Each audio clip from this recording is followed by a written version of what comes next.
If you don't use it, you lose it. I think the simple solution that most people assume is the only solution is things start to get blurry, grab reading glasses. That's the equivalent of literally, oh, my knee hurts. I'm gonna just automatically throw myself into a wheelchair and stop using it. When people say something like 20/20 vision, like what does that mean? So that's actually wrong. It's 20/20 eyesight. Eyesight is a symptom. That's what glasses and contacts are for. Vision is brain. Vision problems are brain problems. And there's ways to address that and train the brain. There is vision training, basically, which is PT for the eyes. I think the big elephant in the room for most people is screen time. And screen time just ruining the connection between our eyes and our brains. Dr. Bryce Appelbaum is a neuro-optometrist and leading authority for functional vision. Through his revolutionary vision performance training, Dr. Appelbaum has supported thousands of patients to optimize their vision, improve their brain functioning, and engage with life through a fresh new lens. In addition to serving kids and adults of all ages, Dr. Appelbaum is a trusted vision trainer for athletes in every major sport.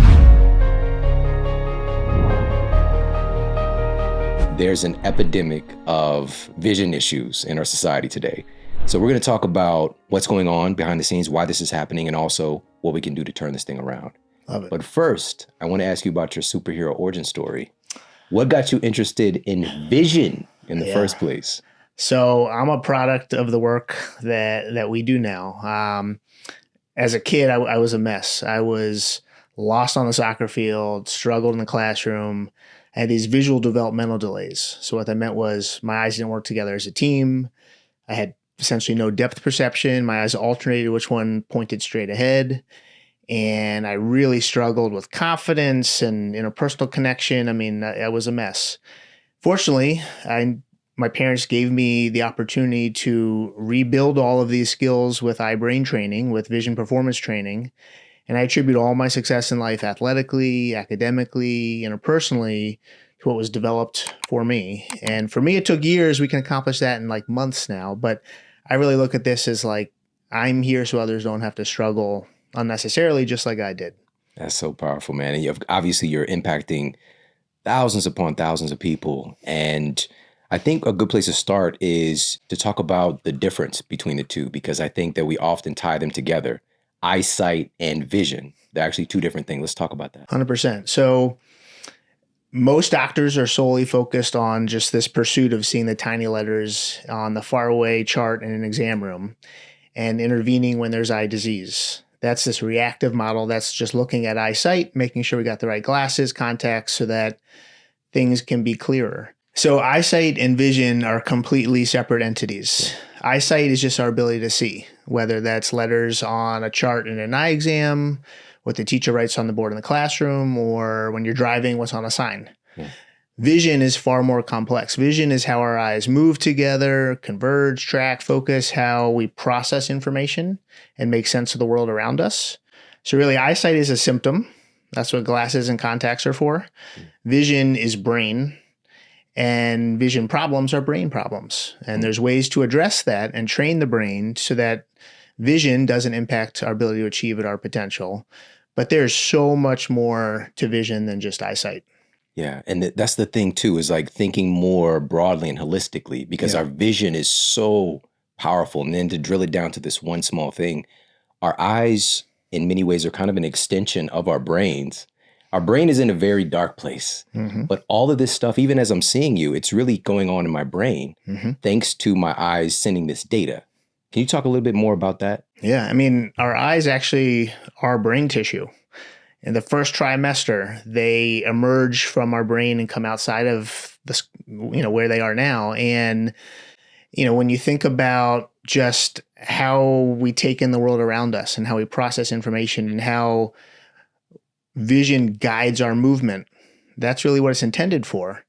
So there's so much that can be done to get the eyes to work better together as a team, to get the eyes, the brain, and the body to process information, but then to really access vision, more higher level thinking through vision and how our brain can filter and use the information our eyes are sending it to make better sense of it and to unlock so much of our potential. So when people say something like 20/20 vision, what does that mean?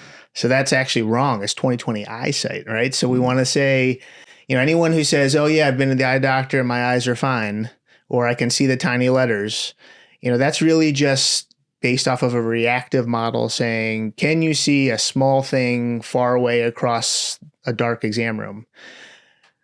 But if you think about how important vision is for driving and for sports and for navigating through space and for interpersonal connection, that's way more than just a clear image. That's how the eyes are focusing and tracking and converging, and then how the brain is filtering that input and telling the eyes and the rest of the body how to react.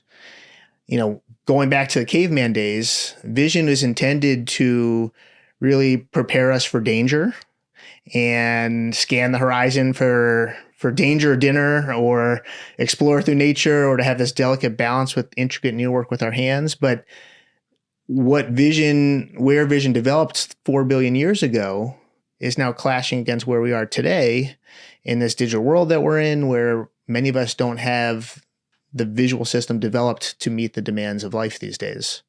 So could we say eyesight would be more akin to like a snapshot of something, whereas vision would be like IMAX camera recording all this intricate data and all of this like really complex machinery behind it all? 100%. I mean, eyesight is the ability to see an image, and yet we have a focusing system, the inside muscles of our eyes responsible for clarity, that we want to be like an old school camera lens that's on autofocus. But if it's stuck on manual focus, and that snapshot you mentioned, it's hard to put together a lot of snapshots compared to putting together a movie. In our brains, we can create that movie to make such better sense of the world and to really feel confident in space, so that our eyes and our brain can work fluidly together as a team. Yeah, I just thought of that analogy. I just went to a big IMAX opening for Thunderbolts with my family yesterday. Nice. I had no idea. It's like, it might be the biggest screen in LA at the Universal Studios. And so I never seen a screen that big before. And, our seats were, a little bit back. It was like row F or something like that. And I was like, at least it's, it's not the front, but it's kind of like in the middle of the theater, but it was still seemed so close because the screen was so big. And I'm like, I was waiting for my brain to adjust, right? Because it's not my eyes. It's not just the eyesight. My brain had to adjust. And by the time the movie got into like the first couple of minutes, like you forget and I see everything perfectly. But at first I'm like, look, my eyes are like darting around trying to see everything because the screen is so big. And for so many people, that can cause a sensory overload where there's just all this input that our brain can't filter and interpret. And so, in a setting like that, where there's this panoramic image you have to take in real time, we have different pathways neurologically that respond to central focal input with those that respond to peripheral ambient input. And in a normal healthy brain, we're taking in what's in front of us and around us simultaneously to be able to take in that whole IMAX picture without having to make all these eye movements that are darting across the screen. Your fixation is pretty centered, but you're then processing all of this. Right. And that processing is really what makes a movie like that awesome and enjoyable, or makes you dizzy and nauseous once you run out of there because it's too much for your brain to make sense of. Wow, I love this. So what does 2020 eyesight mean then? So 2020 eyesight is based off of a metric from like 100 plus years ago, saying a certain size image at 20 feet, you're able to discriminate or see. So something that's 2040, let's say, is twice the size, or 2080 is 4 times the size. And so it's really just a metric system to measure discrimination ability, or how well you can see something clear that's really tiny. But so much of the world is beyond just these tiny little things around. And, whether somebody has HD eyesight or blurry eyesight, that can be influenced with lenses, with prism, with vision training, with lots of different things. But I really push 20 happy, which is finding the right balance that allows you to take in near, far, intermediate distances, but really allows you to access the brain and all the higher level thinking centers that incorporate vision into the integration of all that we ask of our brains. I love this. Okay, so let's talk about now what's causing us to be 20 unhappy. Like what's going on in our society today can you talk about number one, let's talk about the state of affairs. What's going on with vision today and what's behind all of these issues? So environment plays a huge role in terms of stress on the system for so many aspects of health, and I know I'm biased, but way more for visual health as well. I think the big elephant in the room for most people is screen time, and screen time just ruining the connection between our eyes and our brains. And we don't have data yet to show what a lifetime of screen time does for us, but we're starting to see what 5 years does for us post-COVID, when there's just been this massive introduction of screens to all aspects of life. Shawn, do you know the average 8 to 10-year-old spends 6 hours a day on the screen? And the average adult spends 7 hours and 4 minutes a day on the screen? That's average. Amazing. An 8 to 10-year-old does not have the vision development or the brain development to handle that many hours of strain and stress and blasting this high energy light at us for hours on end with the contrast, the brightness, the visual stimuli that our bodies don't know what to do with. I mean, our eyes and our brains were not meant to handle 2D devices for this extended period of time. So it's impacting social development, emotional development, cognitive development, but now vision development. And in many areas of vision development, it's impacting even eyesight, even the structure of the eyes. Myopia, which is the medical term for nearsightedness, is increasing at a really alarming rate. When we landed on the moon in 1969, a fourth of America was nearsighted. Now it's about 42, 43%. And if we think about the world right now, 30% of the world is nearsighted.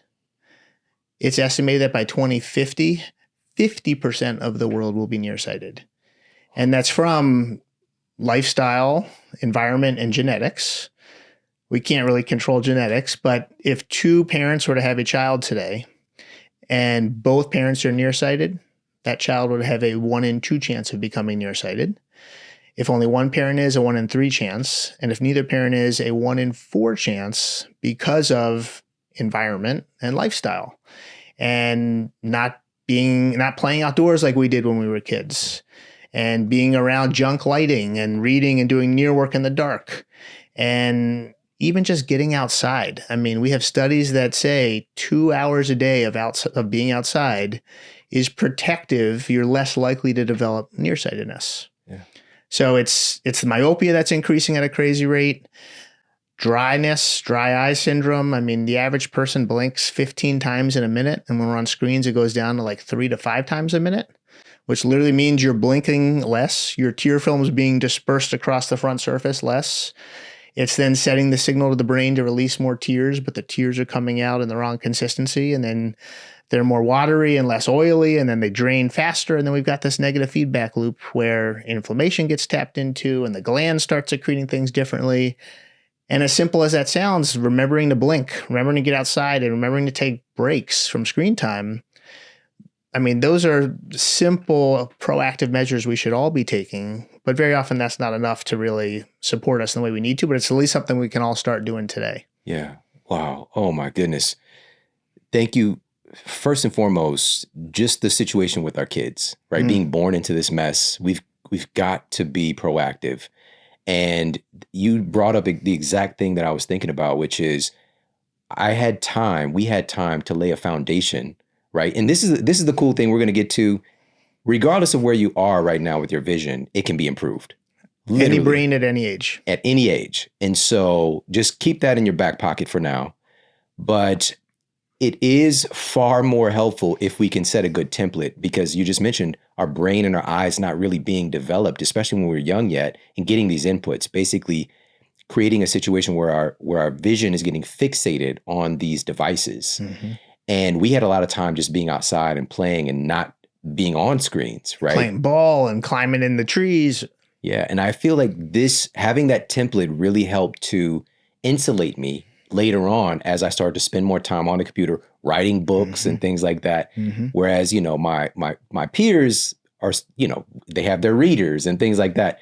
But also while I was writing those books, I had my outside time. Like literally I would, maybe I'm write for an hour and a half, 2 hours, then I go for a walk for 20 minutes. Right. And also one of the things that I would do, for example, even just being on my screen for a bit, I would look out the window and look at something in the distance, right? Just after a little while, because you could start to feel the fatigue coming on.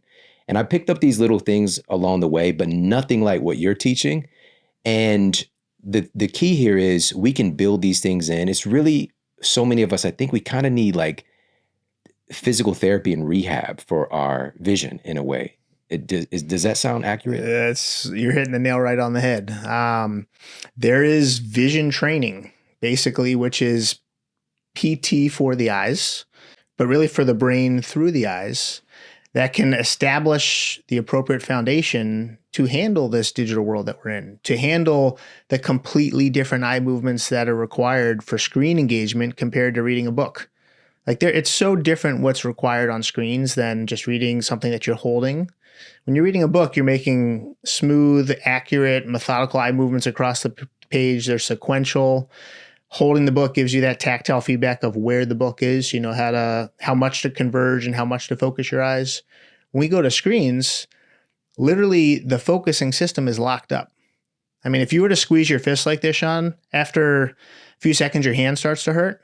But if you were to let go and come back and take those movement breaks that you talked about, that can allow for performance to be better over time. It can allow for flexibility. But our focusing system, the inside muscles of the eyes responsible for clarity, when they're on a screen, they're literally locked in. Our pupils get smaller and you're under tension over time. Unless you're trying to get buff, tension over time with muscles is not something that we want to be doing for our visual system, not for those muscles. And that is what contributes to headaches and eye strain and dryness and blurred vision. There's 60% of Americans are experiencing some form of digital eye strain right now.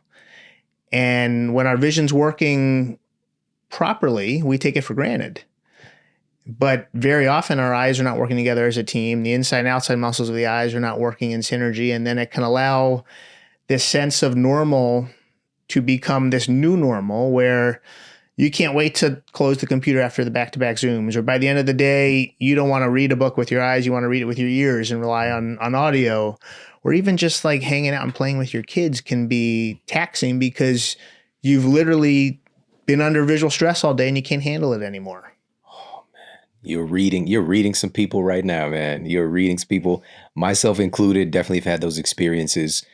And, one of these things that also just drummed up in my environment, all my elders, when they were in their 30s, and thinking about, my mom, my aunt, my grandparents wearing glasses, right? So that genetic thing being kind of against me in a sense, like just seeing the individuals, the adults, but my life turned out very different. And again, we can attribute this to a modicum of things, right? The nutrition, the exercise, but most assuredly, again, today in this environment, and this applies to pretty much everything about our reality, use it or lose it.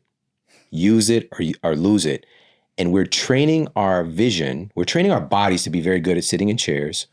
We're training our vision to be very good at staring at a device close up, right? And that's the thing. So what we're going to do and what you're teaching people, whether we're talking about Olympic athletes, whether we're talking about kids that are struggling in school, you are training people how to unlock their vision and how to rehabilitate their vision to get out of this fixed state and to exercise our eyes, exercise our vision, exercise our brain. And we're going to talk about all of that. But I want to tie this into what I just said at the end of that, which is something so many people, unfortunately, so many kids are dealing with this. They're being misdiagnosed with behavioral issues, with ADHD, and sure, they can have some symptoms of these things, but to be put into this box. And so often, and more data is emerging on this, a lot of these issues are tied to their vision. Let's talk about that. Thank you for bringing this up. There's over 80% of what's learned in a classroom comes through the visual processing of information.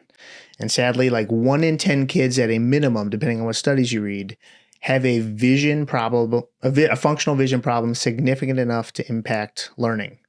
And when children haven't developed the visual skills and abilities necessary to support the demands of reading and screen time, they develop symptoms like losing their place with reading, skipping words, skipping lines, having to then reread, words going into and out of focus, becoming blurry, sometimes even double, trouble copying off the blackboard and going from near to far, and then, of course, trouble focusing. And like you say, so often in the medical world, we're so quick to slap labels on behaviors like ADD, ADHD, dyslexia, autism spectrum disorders, when in fact, these can be hidden functional vision problems.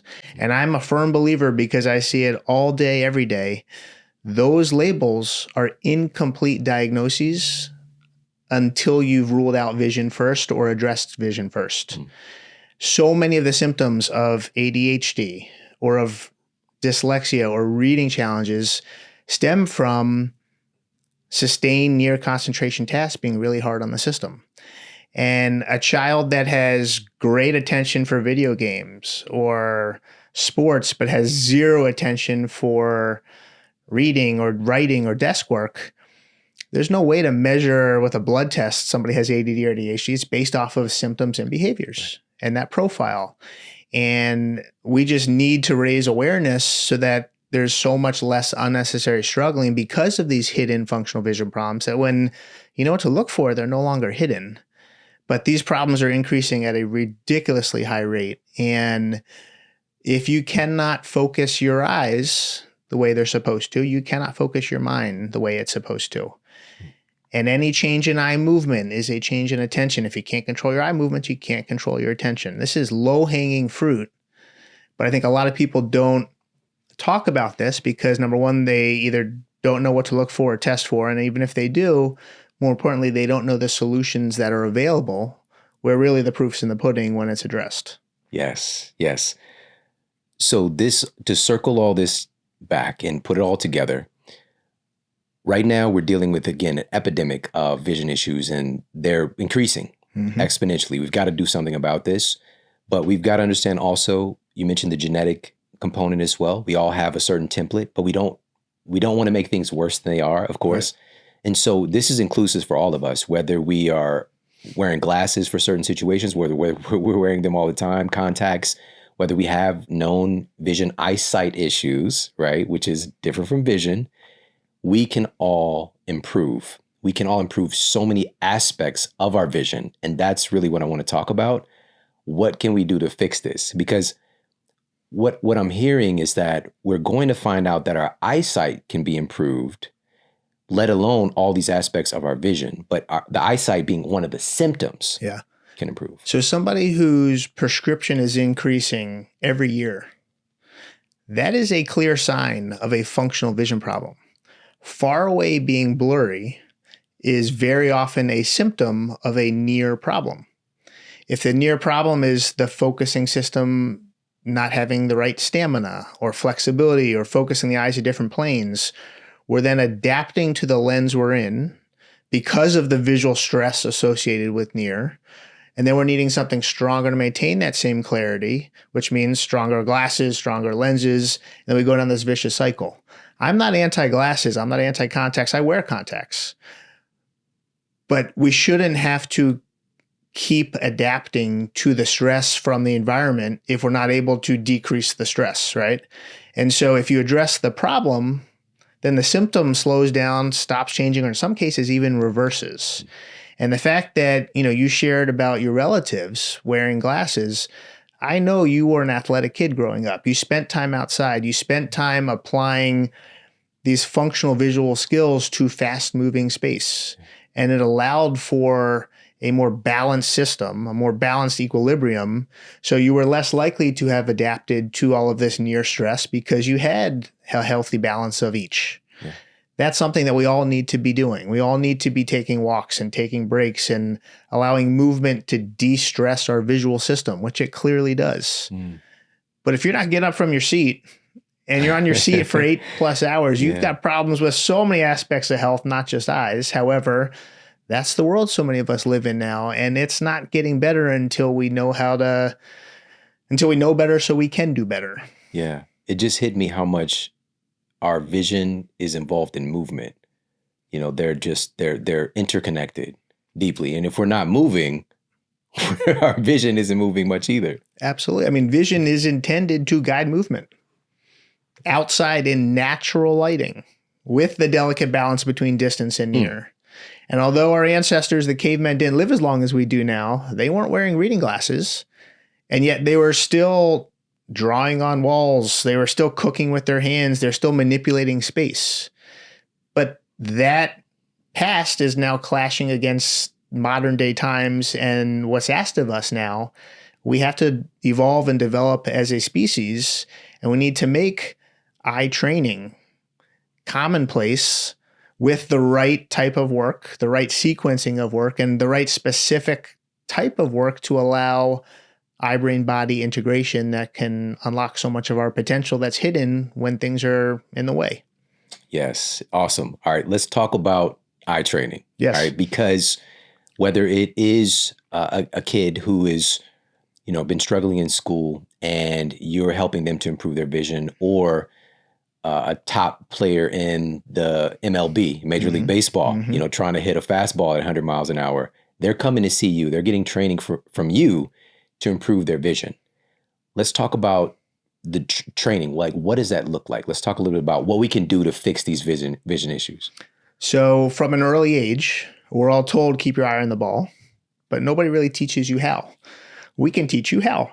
So with a vision performance training program, we're lifting up the hood. We're doing all the right testing to look at all the different systems, but we're looking at these systems in ways that relate to life. So take your tracking system, for instance. That's following something as it's going across midline. That's making the eye jumps across a page when you're reading. That's following a ball in space. That's keeping your attention on a car as it's moving. We need to be evaluating this system in three-dimensional space, in 2D space, on screens, not on screens, to see where the problems lie. But then we also need to be looking at how our eyes are working together, the depth perception. And what vision training does is it teaches somebody how to use their eyes to rewire the software of their brain and change how they're using vision, and to establish order from this disorder. So whether it's establishing new neuronal connections that weren't developed on their own, repairing ones that are damaged from a concussion or traumatic brain injury, or optimizing and enhancing visual processing and critical areas of function to allow for performance to be upgraded, so much can be done when we use our eyes to retrain our brain. And this is really, it's not eye training, it's visual brain training. And we have neuroplasticity for any brain at any age. When I was in school, I was taught that after age 8, there's this critical period for vision development, and you blow out the candles on your 8th birthday and what you see is what you get. We know that's not true. However, that's what most doctors still preach because of research that is talking about vision loss, not vision gained. So if you or I were to wear an eye patch for 6 months and take off the eye patch, we'd be sensitive to light, but we wouldn't have lost sight. You take a 6-year-old, they wear an eye patch for 6 months, you take it off, they literally will have lost sight. But we now know at any age we can reestablish function. We can improve a lazy eye or amblyopia, which often is a 2-eye problem showing up on one eye. You dress it on a 2-eye basis, so much can be done to improve that. Or an eye turn. Very often eye turns are not eye muscle strength or eye muscle length.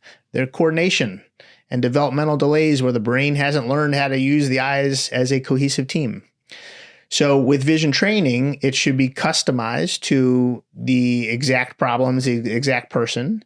And just like any really powerful training process or therapeutic process, it's raising to that person's awareness what they're doing so they can learn how to self-correct and self-monitor. It's teaching somebody who has poor depth perception, let's say, what it feels like, what it looks like, and the depth that occurs when the eyes are pointing and acting like they're in the same place. The brain's turning on to that information, and then we see things floating. And then we see them popping out. That's literally tapping into the visual centers that allow for 3D awareness. And then reproducing that with adding movement and balance and vestibular input and cognition, because our visual system doesn't operate in isolation of all these other systems.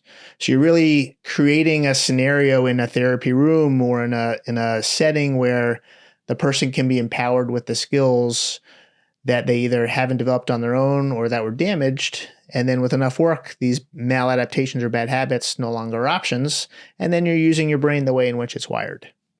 Vision is so cool. So cool. So cool. I'm just thinking about the connections just from our toes and what our feet are doing to even the feeling of being nauseous based on something you're picking up with your vision. I mean, motion sickness, so much of motion sickness has a visual component that's treatable. Somebody who's motion sick as a passenger in a car, or when they're reading or on a tablet or in the back seat of the car, that's diagnostic for at least a visual vestibular disconnect, and we can improve and often eliminate that. And that same person, when they're driving, they're way less motion sick or not motion sick at all. It's because they're able to motor plan and adjust their body for the turns and get the fluid in the semicircular canals up here to, be more fluid and more balanced. And then literally the dizziness, the nausea, the signals our body is sending us to disengage from this task because we're under threat, no longer are signals that are being sent because we're able to use these systems in synergy. Oh my goodness gracious. This is powerful stuff. This is powerful stuff. So you mentioned, of course, like you've got all these people coming in from literally from all over the world to get very sophisticated testing and, to have programs designed just for them.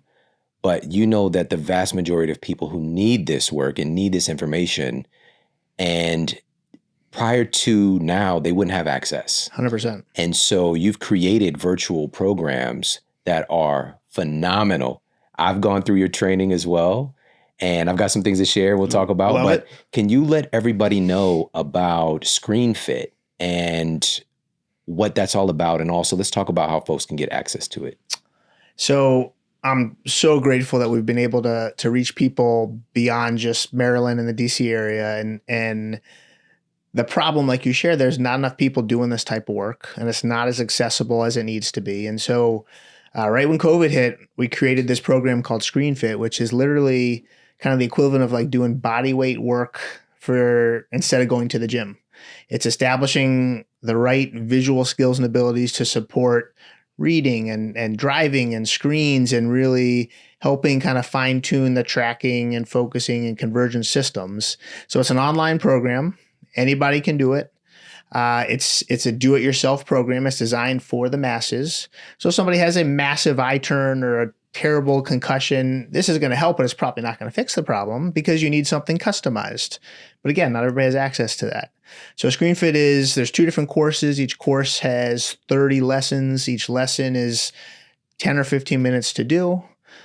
Can't wait to hear your experience with it, but it's something that I am just so beyond grateful for, because we've had 100% of people who've gone through it see an improvement in symptoms. And we've had as young as 5 and as old as 89 go through this. And we've had high volume. And so it's something that we're going to continue to fine tune and develop, but it's really powerful what can be done when you do the right work, you're motivated, you stick with it, and then you see your hard work paying off. But you got to do the work. People that say something like eye exercises or ScreenFit doesn't work, those are the same people saying that normal exercise doesn't work. You got to do the exercise. You got to know what to do. And if you do it, you see your hard work, manifesting in the areas of life that have been challenging. I love this so much because this reminds me of this quote from Jim Rohn: "Nobody can do your push-ups for you." All right. There's so many things in life that we can get outsourced today, but we haven't been able to crack the code on someone else doing exercise for us or going to the bathroom for us, which is weird, Anyways, so there's certain things that you just got to do yourself, and this is for yourself. And again, this is available for everybody right now. And if folks go to themodelhealthshow.com/ScreenFit, altogether is one word, ScreenFit, you're going to get access to this incredible training. And also you got a free lesson there for everybody, at minimum, that everybody can check out for free. But by using the code MODEL at checkout, you can get $200 off of the full course, all right, which is amazing. All right, so go to themodelhealthshow.com/ScreenFit and take advantage of this. This is something for all of us to do, including our kids. And when you came in here, that's one of the things that you were saying to me was for my youngest son in particular, to really get on board with some of these practices so that he can have a lifetime of good vision and not having to try to go back and fix stuff later on. So being more proactive for our kids is incredibly important. And so I went through the training and a bunch of the different exercises and to share my experience. So, of course, I've never done anything like this, like proactively. And when I started, I'm just like, why haven't I ever done this? I picked up little things here or there that just seemed logical, which is like, if I'm staring at this device, I'm training my vision to be good at this distance, right? Mm-hmm. So let me do some exercise and just look away for a while or whatever. Like I just started to build these things 20-20-20 rule. Take a break for 20 seconds, look 20 feet away, at least every 20 minutes, but as often as you can. And what inspired that also was like feeling the feelings of what it's like to not do that, which is like feeling fatigue, feeling kind of just like not well after being on the phone for a while, right? Yeah. Getting sucked into the internet black hole, especially during the COVID days, and just being like, oh, I don't think anybody's on their phone for an hour and just like, I feel awesome afterwards, And so I just got in the habit of doing these things because it was like I was putting my vision into a cast, my eyesight. And so I added these little bits in, and like when I go for a walk, I look off in the distance, like try to see the furthest tree away, like the very top of that tree, and like tracking birds and like for me, I'm just like, what would my ancestors be doing, Mm-hmm. And that has led to some benefits, obviously, but to be more intentional and to start this training and to take it seriously. And I did all the exercises day one, and the next day I felt a little bit like eye fatigue, mm-hmm. right? And you could talk about why, but the day after that, I felt better than I did the day prior to starting. Like I just felt sharper. I was seeing my vision was, this is the thing about it. It's very difficult to explain vision, mm-hmm. like because it's so comprehensive. It's that IMAX movie. And so already I noticed things were improving. Now, here's what I noticed in one of the trainings. This one was like the peripheral vision, mm-hmm. right? Tracking the pen. Mm-hmm. As I was extending my arms to the side, I think it was kind of like, because you have a model, you have somebody who's doing this stuff, and I would see her doing, I'm like, I can almost put my arm behind me and still see the pen. Yeah. So it's like superhuman from the side and down, but up, it was less. Interesting. And it's because of my hat. I was going to say. And so ever since I was a kid, just like my stepfather, he put on a cap, we'd leave the house, right? Yeah. And so the same thing for me, ever since I was a kid, leave the house, grab your cap. And so but it wasn't bad because like when I get home, no cap, I train, all this stuff. And, but it was different. I noticed mm-hmm. that it wasn't as good as the other directions. And this not only did it bring awareness, but it brought an urgency of training for me to improve that, to bring that thing up that I wouldn't have known was different or was kind of constrained. So many people wear hats because even unconsciously, the junk lighting from our world creates sensory overload or this feeling of needing to retreat. And so the hat can be protective, but also it's blocking your ability to take in the whole world from that position. And I think it sounds like you're one of the few in the minority where you didn't really have visual efficiency problems that you knew of before all this. And for many people, like the tech neck, the eye strain, the disrupted sleep and circadian rhythms, the dryness, the blurry vision is kind of at such a low level, you're just kind of accepting it as normal and don't even think about it otherwise. But in going through this, day one of the program, I know the exact exercises you did, and that very likely broke down some bad habits that were in place so that we could then rebuild newer, better ones together. And something like our focusing system, for instance, many people focus their eyes up close at slightly different planes. So they don't have to focus at the same plane because they can't and have no clue they're doing that. And so like the near far focus activity where you're going from far to near and far to near, which you were doing naturally for so many times in life, you can actually measure how close you can hold one finger compared to with the other eye, the other finger. And when there are different distances, that's literally telling you that in normal 2-eye viewing conditions, you're relying on one eye a little more than the other for focus because of a binocular rivalry or competition over sensory input or which eye to use. So something like ScreenFit is literally building equal skills between each eye first, so that when we start doing 2-eyed work in there, there's less of a choice over which eye to use because one's not taken over because they're doing the same thing. So, periphery and side vision really is the key for central vision. So I love that you noticed you could go beyond, because when our visual system is under stress, for any human, our pupils widen and we get this tunnel vision effect. And that actually collapses space and makes it so very often it becomes harder to trust what you see. Somebody who driving over a bridge gets a panic attack, or is afraid of heights, or is hesitant with stairs or escalators, or is knocking things over or bumping into walls, very often that's faulty central and peripheral processing and the integration of those.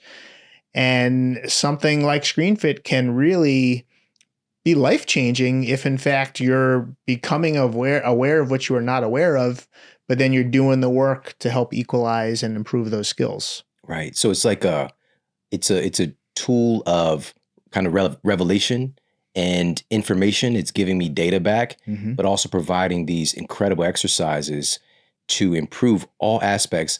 One of my favorite exercises was the near far training with the window, by the way, and just to see how incredible our vision is, to be able to see off in the distance and then immediately to see something close. It was just like remarkable. And then to proactively do it. And that's the thing about it.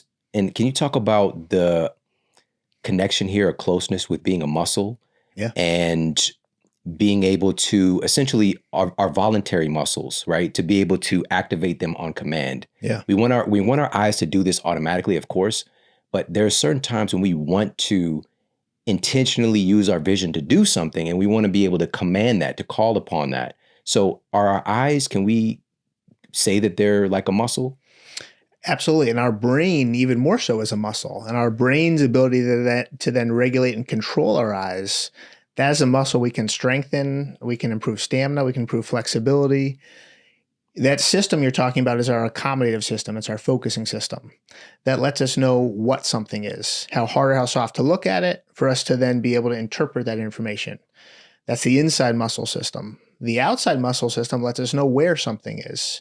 In a normal, healthy brain, the what and the where give us the same feedback, so something is single and clear. But what you're describing here is that old school camera analogy I shared, where literally you can get your focusing lens to be on autofocus so you can instantaneously lock in and make something clear. And everybody in their mid-40s or beyond, anatomical changes occur where our focusing system becomes a little more rigid, a little less flexible.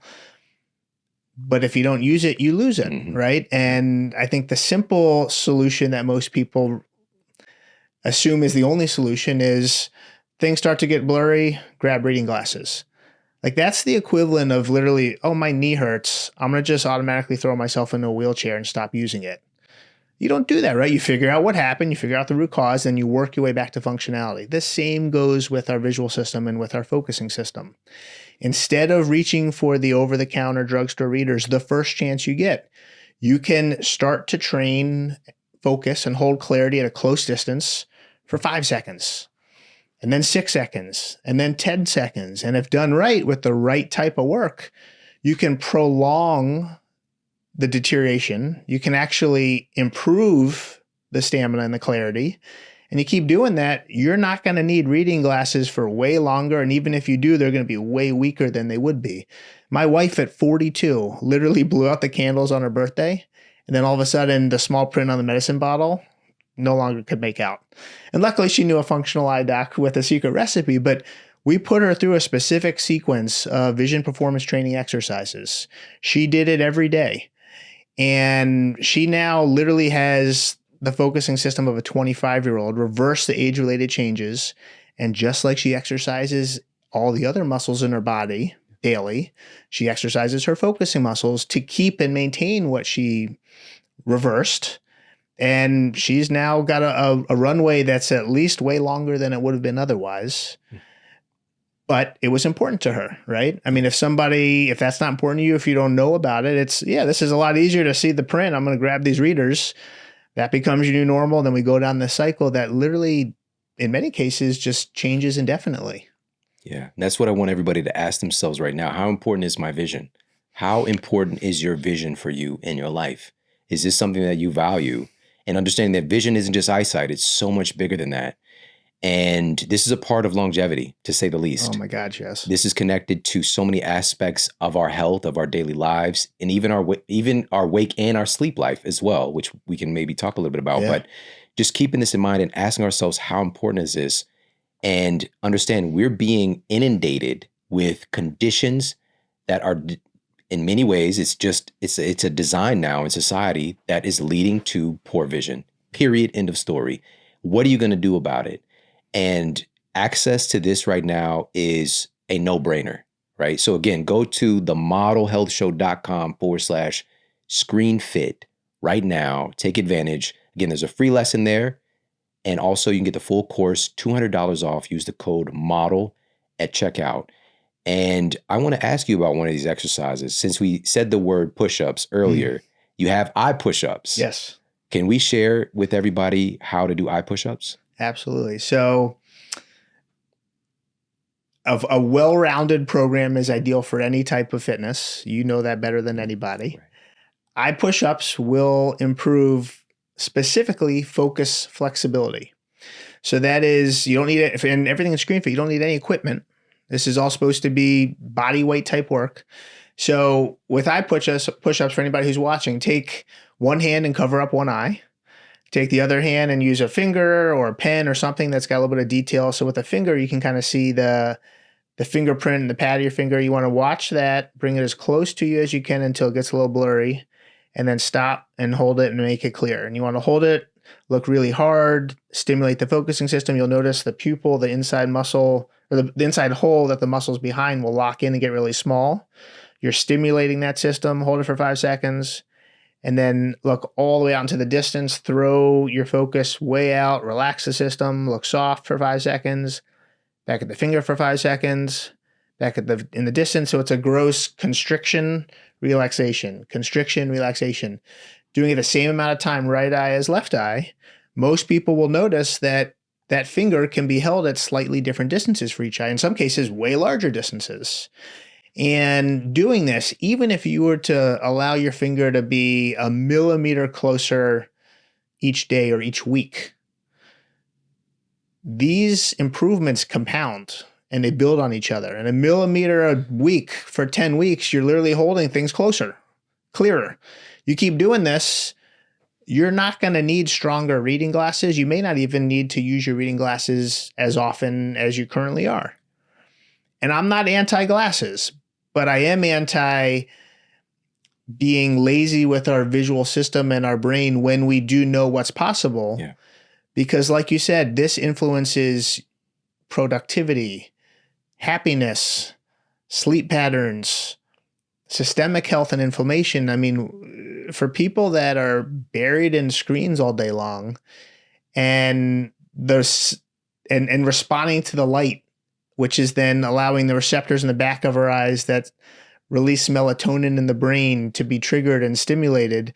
If that's being released at the wrong rate and the wrong level, literally we're not sleeping the way we would. We're in this hyper-aroused state.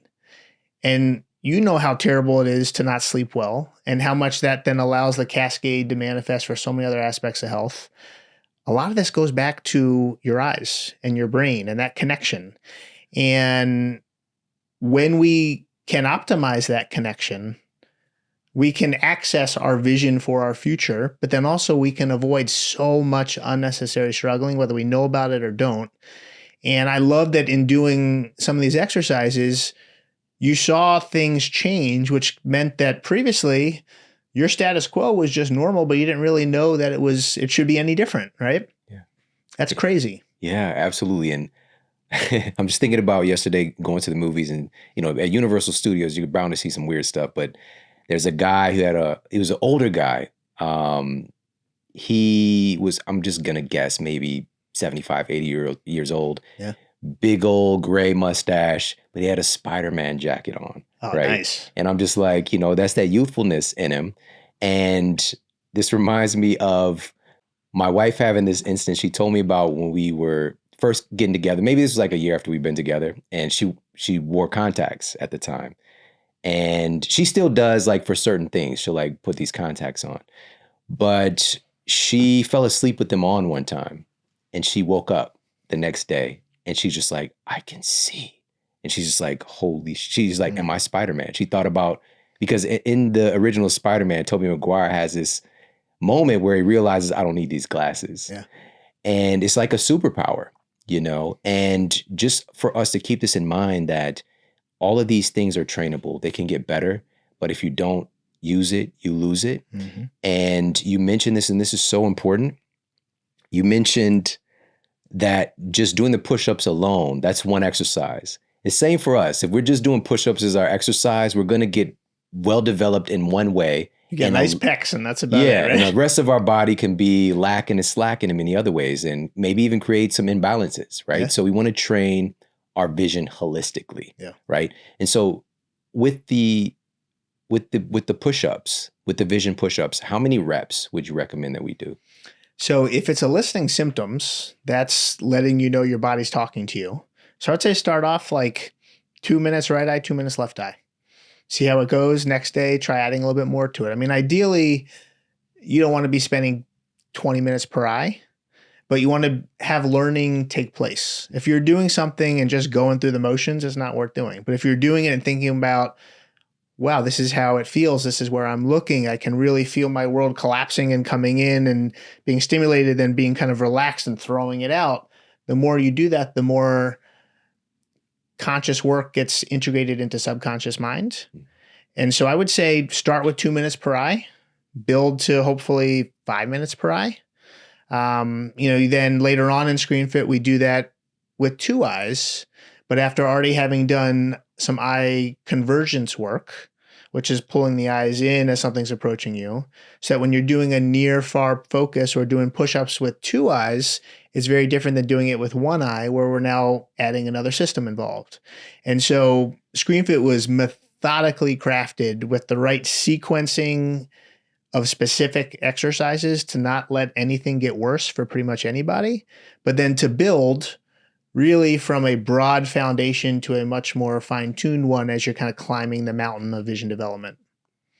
You've been describing exactly the experience of so many people, but with my wife, and mentioning the contacts and how she only wears them on occasion now, because she went through that same kind of standard of care where every time she go get an eye exam, they give her stronger and stronger prescriptions, to the point she was like, my vision's getting worse doing what they're saying. Let me just back off and let my eyes be eyes. But she didn't have this training now. And so that's what I'm so excited to see her implementing this. And, but the thing is, it has to come from a sense of importance for all of us, right? Yes. And that's really the driver. And so that's why I want to, again, encourage us to ask ourselves, like, how important is my vision? Does it matter to me? There's so many things going on in the world. It's a lot easier to veg out on our phone, right? But also, let me not even say that. It comes to a point where if you don't do the thing, you mentioned this with meditation earlier, you feel weird. You feel weird if you don't have your meditation. This doesn't have to be, quote, harder than, straining our eyes a different way, right? Doing some eye push-ups every now and then. In fact, it can make you feel a lot better. Now, with this being said, I want to circle back to the sleep connection, because unconsciously, or just on the periphery of this, we would think that our eyes are the opposite of sleep. Like, we're shutting the eyes down, but our eyes are critical in picking up the data that sync all of this up. So let's talk about that, the photoreceptors and all that stuff. So there's a higher percentage of mitochondria in our eyes than any other part of our body. And there's specific photoreceptors in our eyes that are actually more active when the eyes are closed and it's dark than when they're open. So we have these specialized cells on our retina whose sole purpose is to respond to light and to signal the sleep-wake cycle that then tells our brain information from time and space through our eyes, when to secrete the right hormones, and then how to have balance there. A lot of people are hearing now, like, don't be on your phone right before bed, or, try and eliminate all the junk lighting as much as you can as close to bed as possible. Actually, in preparation for this, for the last week, I did not look at an electronic after dinner time, after the sun went down. And I kid you not, I've never slept better. And I've got a real busy life. So many people have real busy lives. You almost just kind of go down that rat race of just myopically focusing on what's important at that moment, and you don't look at the big picture. But when we're not sleeping, that impacts so much of our health. And I mean, there's even clear signs of metabolic function being disrupted, even certain cancers being linked to poor sleep. And we're literally talking about life or death by doing too much screen time. And I know I'm extending that and taking a big lunge there, but so many things that happen in life are avoidable if we're present in the moment. So many car accidents are avoidable if you can notice what's off in the periphery without jumping your eye to get there, to just make a small change to get out of harm's way. And you doing that peripheral exercise and being more aware of what's in the periphery, you probably have very solid periphery to begin with. But so many people, especially people who are inside and sedentary for most of their life, their world is literally like they're looking through paper towel holders functionally. And so World War III could be going on around them and they don't even realize. And a lot of parents listening notice, like, sometimes different visual profiles in kids will show up where a child's buried in a book with the covers over their head in the dark, and literally they don't know what else is going on because they're so locked in. Or the opposite, they're so peripherally engaged that they can't focus centrally for more than a few seconds. We can influence visual behavior with the right type of training to change dramatically how somebody's functioning. But sleep should really be that kind of carrot that we're dangling, where you've written an amazing book on sleep. I would imagine a whole lot on vision probably wasn't in there, but if, we should be learning from all of our life experiences and continuing to upgrade what we're doing and optimize what we're doing so that we can live long, die strong, and have that be with our body, but also with our visual system. And that can happen. Yes, and it can happen. What I did do and what I've been talking about since the publishing of Sleep Smarter is the connection. It goes both ways. Our sleep deeply impacts our vision, and our vision deeply impacts our sleep. Yeah. And just seeing how, poor sleep quality or getting short sleep debt dramatically decreases efficiency in shooting, for people who are working with rifles, snipers, and performance on, free throws and things like that for college athletes. Mm-hmm. And just their vision to line up, their ability to line up their vision with what they want their bodies to do suffers when we're sleep deprived.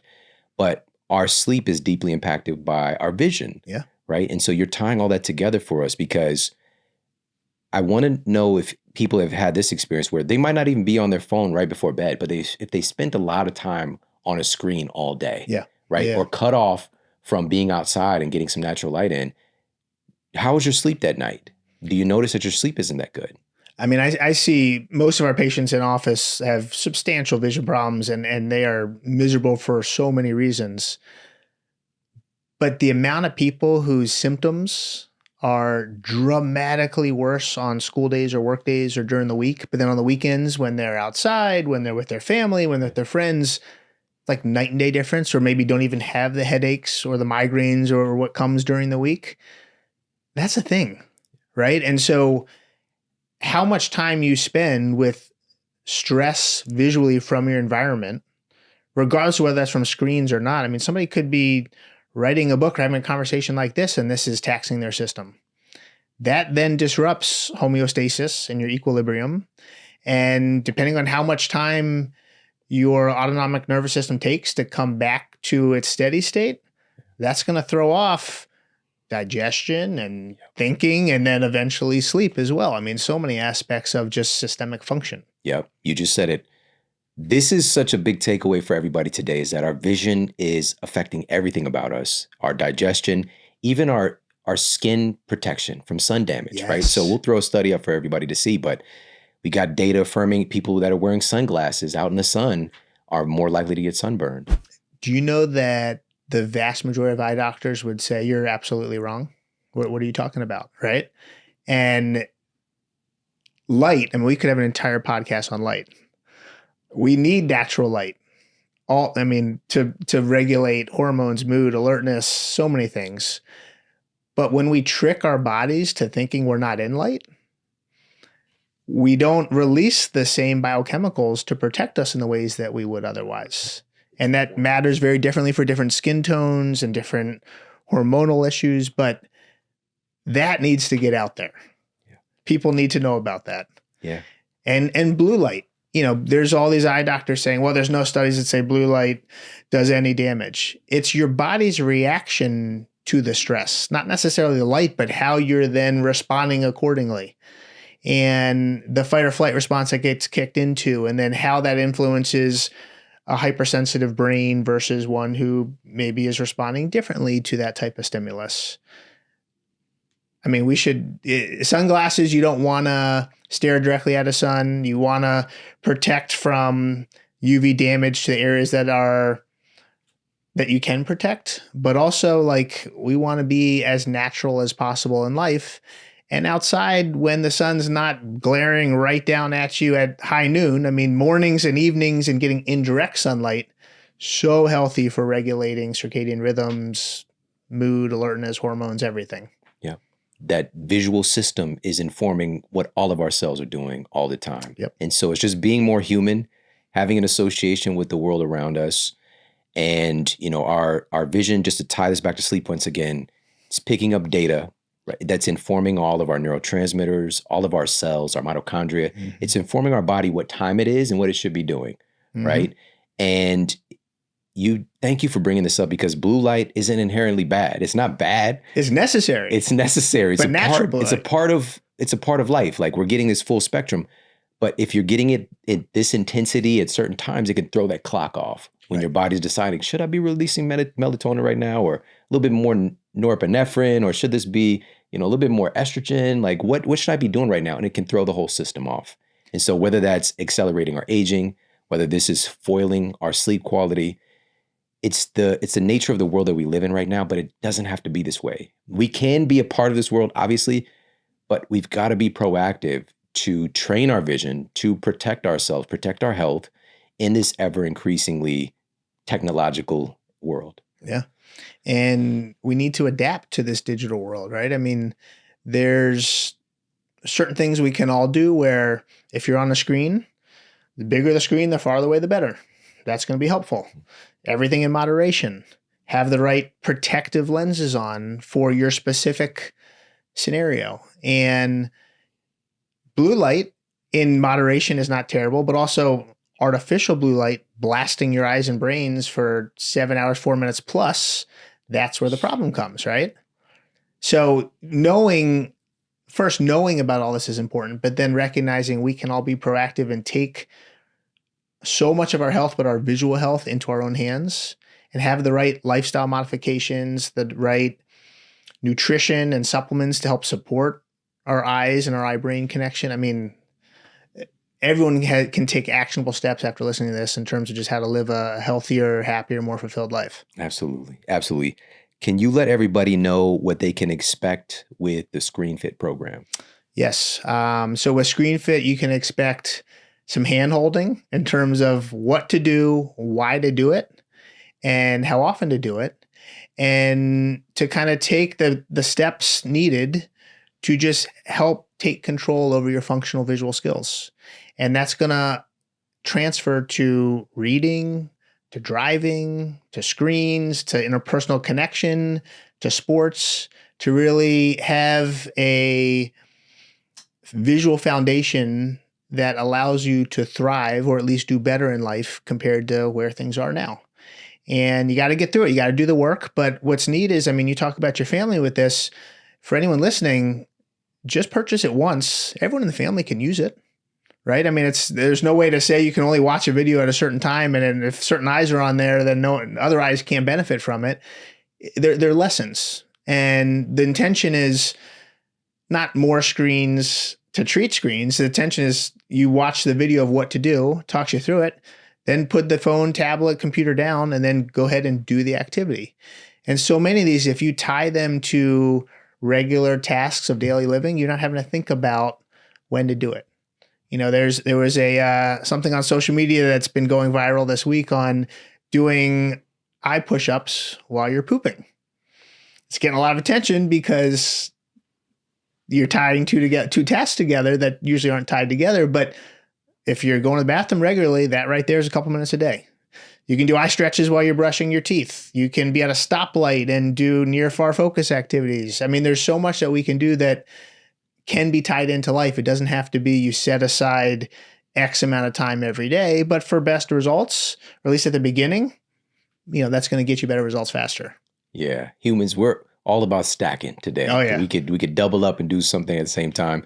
And that's the opposite of what most people are doing on the toilet. They're spending a lot more time on the toilet because on their phone, lost in the internet black hole, And but I will say, if you're doing, let's say, eye push-ups on the toilet before wiping, you're doing that, and then make sure we don't want to get pink eye or other things brought into the equation here.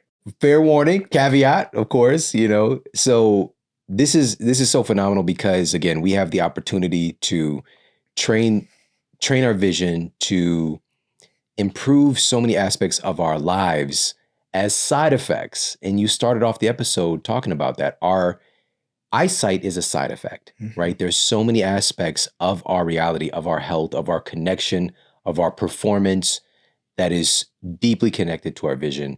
And we have the power to improve this.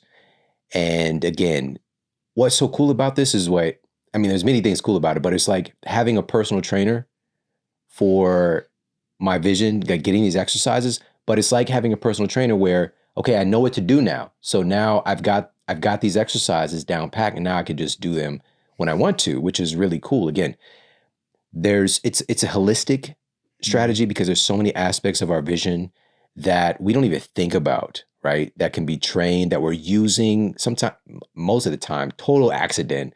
And also accidentally, we're making them suffer and becoming more debilitated. And so this is a defense against all of that, and protection and affirmation. And so again, go to themodelhealthshow.com/ScreenFit right now.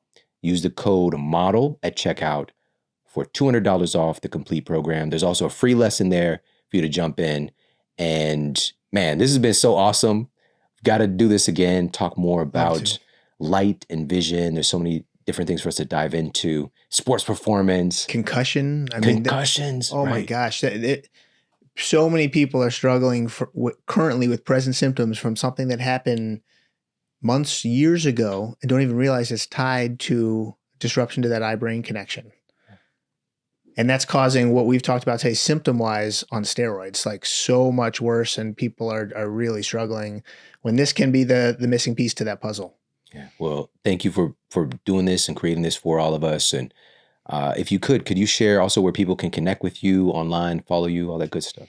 Thank you so much for allowing me to talk to your community here and for having such interest, because I'm biased. Vision's our dominant sensory system. It should be what's guiding and leading, but when it's not, it can really interfere. So you can find us on MyVisionFirst.com or on social media on Instagram, Dr. Bryce Appelbaum.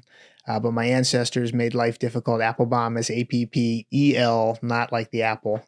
But we're just pumping out as much content as we can just to help educate the world and really change how we're all looking at vision, because it's so needed. And with the right mindset, the right work, we can really unlock so much of our potential by putting our vision first. Yes, man, it's so exciting. Thank you so much for coming to hang out with us. I appreciate it. My pleasure. Appreciate being here. Hey, if you like this video, make sure to check out this video right here. So it's the overlap of the high-tech dentistry, the craftsmanship with functional medicine and health optimization, some call it biohacking, with the goal to help patients' overall health by starting in the mouth. How does our teeth influence the rest of our health? Specifically, this connection with the teeth and the brain, I don't think a lot of people know about. The teeth are kind of like an extension of your brain.